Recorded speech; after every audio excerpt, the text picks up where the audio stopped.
My name's David Pace. I'm a photographer. I teach photography at Santa Clara University. I mean, everything I do is about a portrait of a person.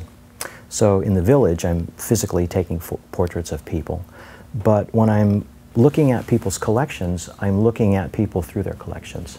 So I'm looking at the things that people have collected and trying to see the relationship between their aesthetic, how they put things together, and how that reflects their personality.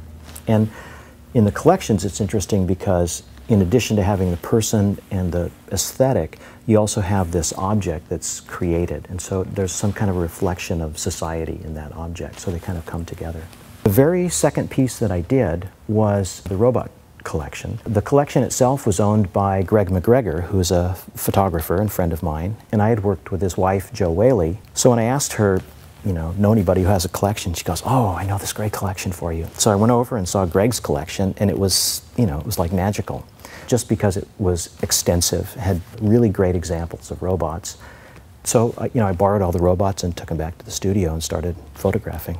I realized I am interested in robots, and I always have been fascinated by robots. Had nothing consciously to do with the creation of this piece, but when I started thinking about that question, I started remembering the robot movies that had made a huge impact on me.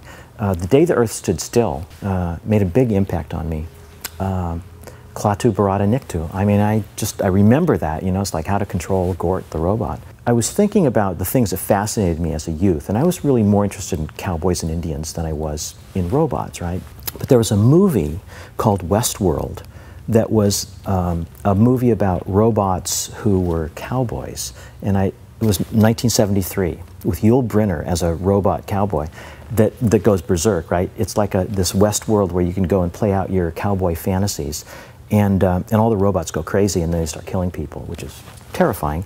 But it kind of combined for me this fascination with robots and cowboys. And also movies like Blade Runner, the replicants in Blade Runner. To me, that movie to me is important on a lot of levels because it's about photography, it's about robots, it's about the future, it's about a lot of things.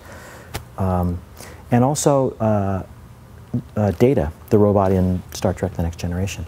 To me, there's something really fascinating about that, the difference, what it is to be human and what it is to be a robot, and how those two things come together. And I think in all of my work, the robot work, the collections work, the travel work to Africa, it's all about what it is to be human. I mean, that to me is the central issue behind all of the work that I do.